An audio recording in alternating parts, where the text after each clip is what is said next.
ada nggak sih di dunia ini yang memiliki data lengkap dan akurat gitu loh. Jadi langsung aja nih, ada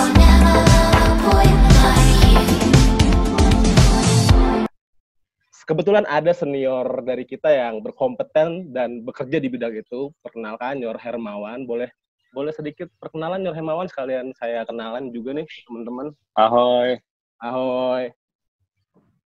perkenalkan Ya, nama saya Hermawan. Saya ya. Imadawan 2012. Oh, bener kan, gue nggak salah. 2012. Kita beda 2 tahun ya, Nyor ya. 2 tahun. Yoi. Jadi Hermawan ini area concern itu data science, supply chain management system, ngeri. Open government, smart city, UN UX, enthusiast. Education background-nya dia Imadawan dari BINUS ya, 2009 Ya. sampai 2013. Working area-nya nih dia pernah bekerja di Semen Indonesia, Government of West Kalimantan, Kalimantan Barat, KONI Pontianak, Digital Stream, Gensil, GMS, Cleanly, FHI, RIDI, sama Open Data Kalbar. Order description-nya, ini ngeri juga, ini nggak kalah ngeri lagi nih. CEO of PT Rekayasa Informatika. Ngeri nggak? Rekayasa Informatika. Jadi apa itu ntar bisa dijelasin sama Nyormawan. Sama distribusi Indonesia. Startup juga fokusin of supply chain management system. Buat yang pengen tahu apa itu supply chain management system, ntar dijelasin juga sama Nyormawan. Ini juga ngeri juga nih. Ternyata Nyormawan itu adalah Chief of Pontianak Digital Stream. Pacific Tech Community focusing on help government for digital transformation. Kebetulan kemarin mungkin Nyormawan sering ngepost tentang Bang Miji. Nah, ntar bisa dijelasin nih kan help of government data juga nih. Gimana sih data berperan penting terhadap pemerintah. Gimana sih kayak men-source-nya itu kayak gimana. Digital Communication and IT Team Government of West Kalimantan. Tuh. Chairman of Gensel Media, Government and Smart City Landmark, a startup focusing on smart city solution. Banyak juga ya, Wan ya. Gue sampai belum habis nih loh. Nyormawan ini adalah CEO of PT Gedung Mas Sentosa, startup focusing on parking management system and Pertamina Gas Agen. Jadi secure parking kali ya mungkin ya. Agak-agak Iya, mirip secure parking ya. Mantap, kayak gitu. mantap. Ini buatan anak negeri juga nih. Terus ada City of Civic Cleanly Indonesia, startup focusing on laundry management system. Gokil, sampai laundry juga disabet, gila. Jadi data ini bisa kemana-mana kalau lu jago manajemen data, semuanya pokoknya bisa kemana-mana dan kita serap ilmunya ntar dari Nyormawan yang akan menjelaskan langsung ke kita semuanya di sini. Oke Nyormawan, mungkin segitu aja perkenalan tentang Nyormawan dari saya. Mungkin selanjutnya bisa Nyormawan jelasin lagi nih ke teman-teman tentang big data. Apakah big data itu sama dengan big information?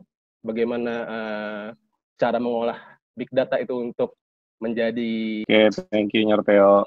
Ahoy Oke, semuanya. ahoy. Jadi, gue langsung share screen aja ya. Nah, jadi di sini gue bakal bawain tentang apa sih itu data dan gue bercerita tentang bagaimana data itu bisa ngasih insight yang impactful buat kehidupan sehari-hari organisasi hingga ke manapun di aspek seluruh kehidupan itu kita sangat-sangat membutuhkan yang namanya data. Ini tadi kita udah perkenalan tadi, nama saya Hermawan, saya CEO Rekayasa Informatika Distribusi Indonesia, fokus kepada supply chain management system, tapi di luar itu juga saya juga seorang teknokrat yang fokus juga bantu pemerintah dalam apa namanya mengetahui atau mempelajari tentang satu data. Oke, nah ini ada sedikit quotes tentang data. Without data, you are just another person with an opinion. Artinya tanpa data itu kita hanya orang yang penuh dengan opini. Itu William Edward Deming yang ngomong. Seorang matematika ataupun statistik dari US. Next. Nah, di data itu kita punya ekosistem, di mana ekosistem data analitik ini ada 3 komponen, yaitu data itu sendiri, terus teknologi, dan people-nya. Nah, dari sini kita bedah tentang datanya dulu.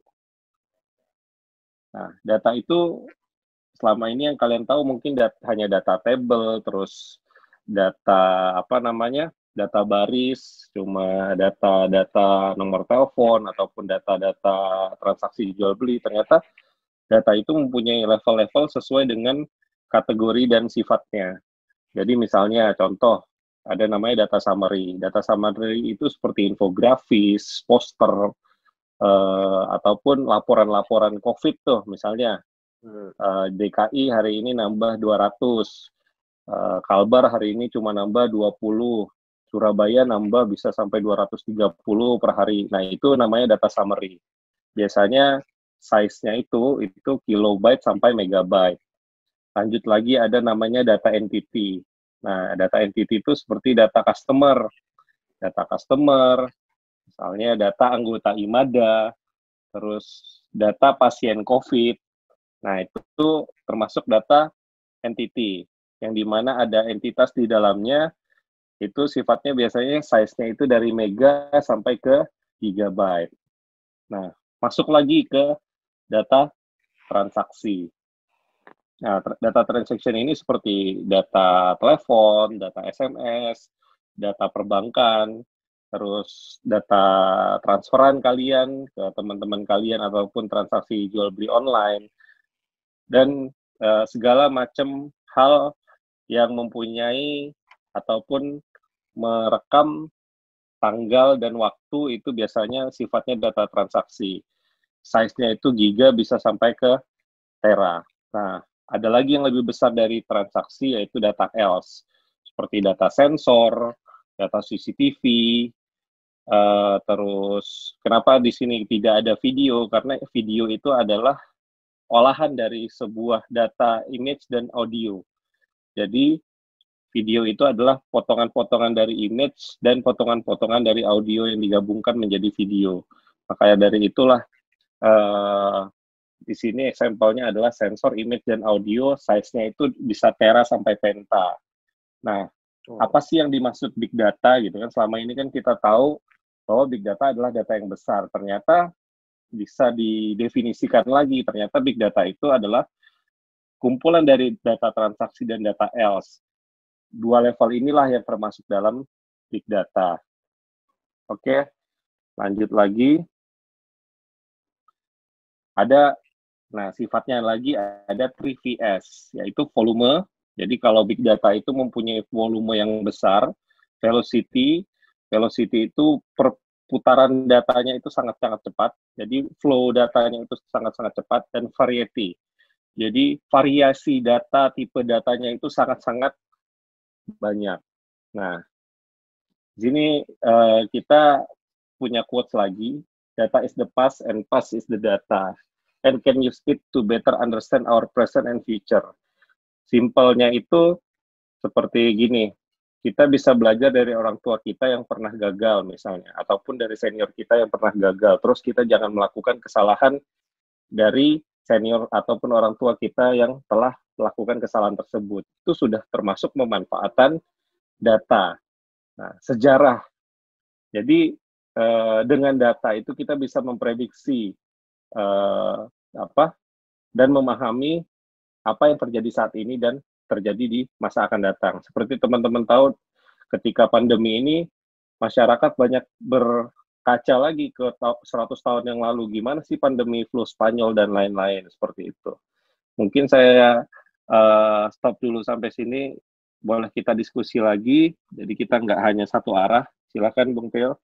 Oke, teman-teman, gimana tadi udah mendengar sedikit penjelasan tentang big data, apa itu big data dari yang udah dijelaskan oleh Nyormawan. Tadi udah dijelaskan ya, data itu ada ekosistemnya, di mana ekosistem itu mencakup data, teknologi, dan people. Dan data itu ada summary, data entity, transaction, dan sensor. Mungkin di sini ada teman-teman yang pengen bertanya tentang apa itu data, atau tentang apa yang tadi sudah dijelaskan oleh Nyormawan, yang pengen tahu tadi apa sih itu? Putri. Oke, Putri boleh di-unmute dulu. Silakan langsung aja bertanya. Halo, selamat malam Nyor Theo, Nyormawan, dan teman-teman. Ya, malam. Iya, jadi Nyor, aku masih bingung yang data entity itu entitas yang dimaksud itu seperti apa sih? Nah, jadi yang data entity itu kan tadi saya kasih contoh customer, sama aja kayak misalnya Imada kan punya data anggota, misalnya anggota 2012, ada anggota 2010, ada anggota 2011, seperti itu. Nah, misalnya Imadawan 2012 itu ada siapa aja sih, rumahnya di mana sih, nomor teleponnya berapa sih, gendernya apa sih. Nah, itu termasuk dalam data entity. Data transaksinya seperti apa? Data transaksinya di Imadawan 2012 sudah melakukan kegiatan apa aja sih, ya kan? Event-event apa aja sih yang telah dilakukan gitu kan? Terus laporan keuangannya seperti apa sih? Itu udah masuk ke data transaksi. Jadi data entity itu seperti data anggota gitu kan? Ataupun data customer, misalnya Putri jualan online gitu kan? Nah udah Putri jualan online ini customer-nya siapa aja? Nah itu termasuk data entity-nya. Kalau data summary itu laporan. Misalnya, Imada telah mengeluarkan biaya sebesar 100 juta untuk merehab sekre, misalnya kayak gitu. Nah, itu data laporan, data summary, seperti itu. Gimana Putri, udah jelas penjelasannya? Perbedaan data entity dan summary? Ya udah jelas, terima kasih Nyor. Oke, siap. Oke, thank Ada you. lagi mungkin yang mau bertanya, bisa untuk raise your hands dulu. Siapa? Apa perlu dipancing dulu? Ulurkan tangan Anda ke kamera dan berdoa bersama saya, enggak ya? Jadi ini khusus untuk pertanyaan, jangan yang lain-lain. Mungkin Oke, kalau nggak ada, lagi ya. lanjut lagi ya, Nyormawan ya. Nah, kadang setelah kita tahu jenis-jenis data, kelas-kelasnya data, apa itu big data, terus how to get the data, itu jadi pertanyaan yang sangat-sangat umum apabila ada, setelah saya menjelaskan tentang data itu sendiri. Jadi how to get the data. Jadi setiap aktivitas yang kita lakukan itu menghasilkan data. Hanya bagaimana cara merekam data tersebut. Nah, tadi dari jenis-jenis data itu sudah terlihat. Misalnya data anggota Imada. Artinya butuh ada yang namanya registrasi, butuh namanya novitiatus. Ya kan, sampailah dilantik jadi anggota Imada. Setelah resmi jadi anggota Imada, barulah dibukukan menjadi data entity anggota Imada angkatan sekian, seperti itu. Nah, kalau misalnya data else, data sensor, seperti itu kan. Nah, contoh nih, misalnya kayak jam smartwatch. Jadi kalau misalnya kalian punya jam smartwatch, itu biasanya dia bisa ngedetect detak jantung kalian per detik. Nah, itu termasuk data else, artinya data sensor yang merekamnya menggunakan sensor. Terus misalnya kalian kalau ke warkop ataupun ke coffee shop kayak gitu kan, dia pasti menggunakan aplikasi kasir ataupun POS seperti Moka ataupun Spot yang dikeluarkan Gojek, ataupun kalian mesen Gojek itu sendiri ataupun transaksi pakai GoPay. Nah, GoPay mencatat transaksi kalian menggunakan aplikasi-aplikasi tersebut. Nah, itulah cara mengcapture data. Nah, next, saya ada sedikit quiz, ya kan? Nah, ini adalah gambar di mana suatu kota mempunyai jalur jalan, sepeda, trotoar, pohon, dan lain-lain. Ini bisa nih Bung Teo kita kasih quiz gitu kan? Oh, ada Siap, kuisnya. Boleh. Nah, dari data ini, apa aja sih? Dari gambar ini, apa aja data apa aja sih yang bisa dihasilkan seperti itu? Silakan kalau yang mau jawab, jangan takut salah karena kita lagi belajar. Oke, ini buat teman-teman semua nih ada kuis ternyata ya, gue juga baru tahu nih ada kuis. Tiba-tiba loh ini spesial dari Nyormawan. Cuman bisa kalian lihat aja nih gambar ini. Kira-kira dari gambar ini ada data apa saja yang bisa dihasilkan nih? Coba diamati lagi, dilihat lagi. Kira-kira data apa aja nih yang bisa kalian ambil dari gambar tersebut? Kalau udah, raise your hand lagi dan jawab. Dan dapatkan hadiah menarik dari Nyormawan. Sangat seru sekali ya. Saya tuh tidak tahu bahwasannya tuh ada kuis. Kalau gitu saya jadi peserta aja. Saya tuh suka banget nih yang ditantang-tantang kayak gini. Saya udah langsung data nih. Ini wah, ini Kalau ada. bisa ngejawab lebih dari 5 dapat GoPay 50.000. Pengen Bisa. jawab. Ya udah, raise your hand lah. Ini bebas Tapi nggak bisa. siapa aja. Gak bisa ada raise your hand di sini. Yor Mutia, silakan. Ada data apa saja yang bisa kamu ambil dari gambar tersebut? Itu ada data rambu lalu lintas termasuk nggak sih itu? Terus ada map. Ya, 2. 2. Mapnya ada, terus ada reklame, papan reklame. Oke, 3. Reklame. Terus apa lagi ya ini? Itu reklame termasuk dalam data apa tuh? Summary, entity? Nah, lo. jangan. Udah. Jangan. Saya masih Ayo. awam, Nyor. Nggak apa. Terus. Dua lagi. Apa? 2 lagi itu ada, itu kalau plat termasuk nggak sih plat mobil? Ya, 4. Benar, plat mobil. Terus, ya udah yang sepeda. Sepeda itu, Oke, jadi 5 kan? Oke, 50.000. selamat buat Mutia, 50.000 GoPay. Tapi kalau gue lihat itu lebih dari 5, Nyor. Itu Iya. 6. Ada 6. Satu lagi adalah rontokan rambut. Itu ada data yang bisa dilihat, diambil spesimen DNA-nya, ketahuan itu punya rambut siapa. Kalau melakukan kejahatan. Oke, itu namanya data genom. Data genom, tuh. Data genom. Ilmu lagi dong.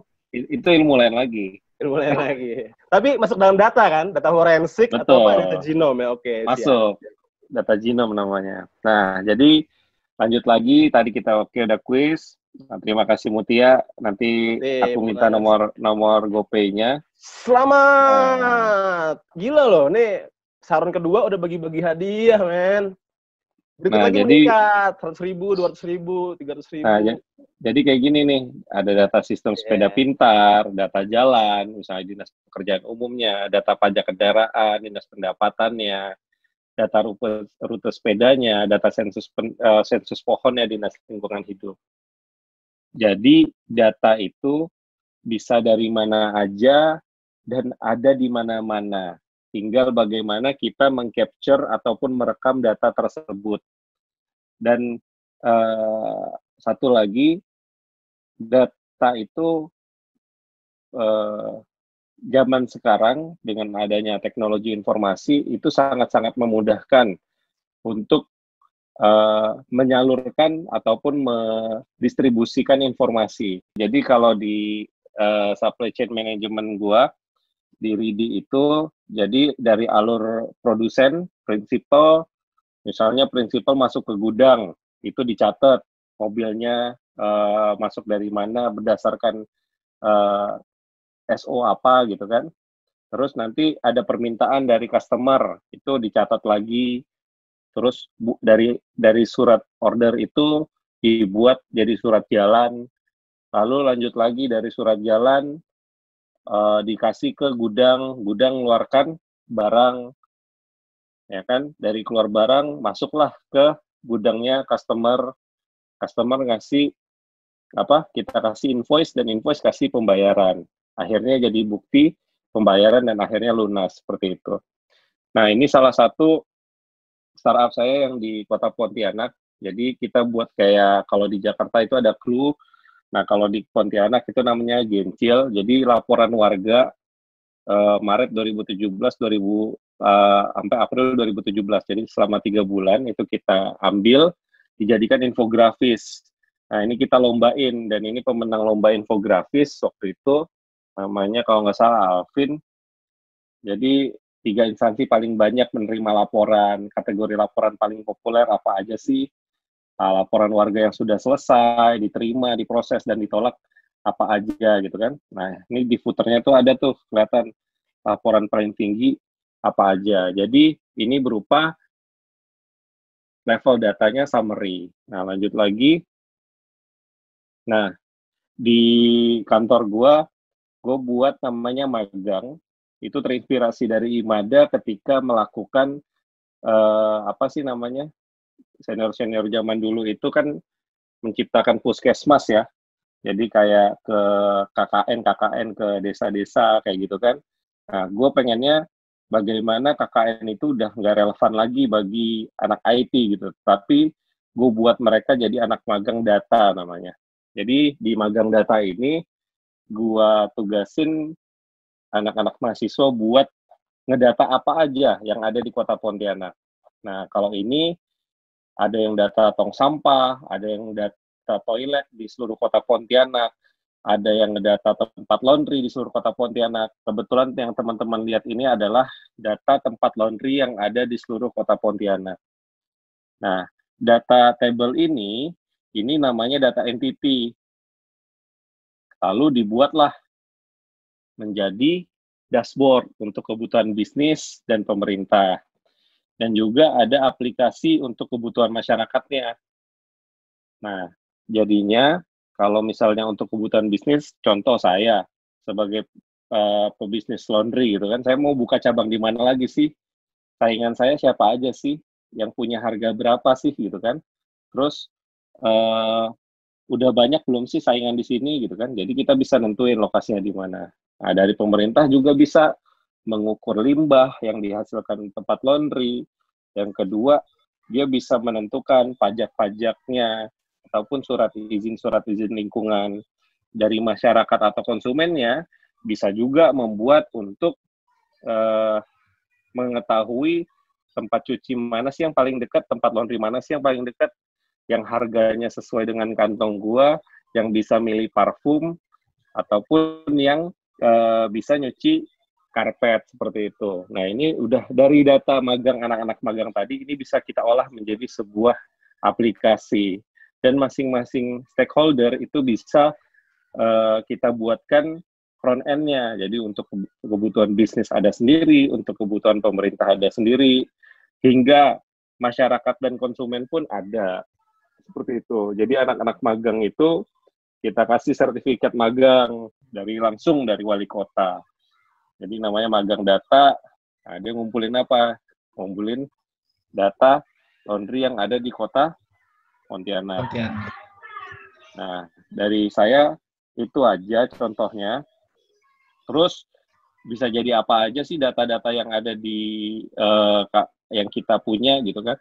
Banyak. Nah, ini salah satu contoh datanya. Nah, lihat nggak ada data COVID di sini? Lihat ya. Kelihatan, Yor. Kelihatan. Nah, ini real time data COVID yang ada di Kalimantan Barat. Bentar lagi loading. Nah, ini kan jam 19.00, Selasa 16 Juni. Nah, udah. Ini kasus terkonfirmasi ada 270. Nah, ini PDP-nya, ini jumlah-jumlahnya. Ini kita namanya business intelligence. Jadi dari data-data yang ada, itu kita buat jadi business intelligence. Nah, ini kita buatkan kelompok umurnya. Pasien tuh berkunjung dari mana aja sih? Oh, ternyata kebanyakan dari Jakarta. Terus dari luar negerinya yang berbatasan langsung dengan Kalimantan. Berarti banyaknya TKW, TKI, ataupun banyak masyarakat perbatasan di Kalimantan Barat itu yang belanja kebutuhan pokok ke negara tetangga seperti Malaysia. Nah, transportasinya melalui apa? Oh, ternyata melalui darat dan melalui udara. Jenis kelaminnya. Sampailah ke grafik akumulasi dan case per day-nya. Nah, ini yang di rumah sakit segala macam. Nah, saya juga ada dashboard Karhutla. Nah, ini data dari satelit.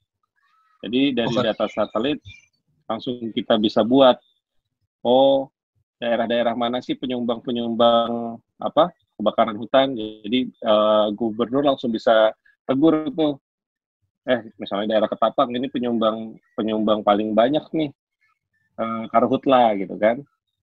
Nah, datanya kelihatan nih di sini semua nih. Mau filter per kecamatan ataupun per kabupaten itu udah bisa. Iya, keren banget. Hingga ke perencanaan desa mandiri. Nah, ini desa mandiri. Ini seluruh desa yang ada di Kalimantan Barat, kita visualisasikan bisa seperti ini. Kelihatan kehidupan orang pesisir itu rata-rata masih menggunakan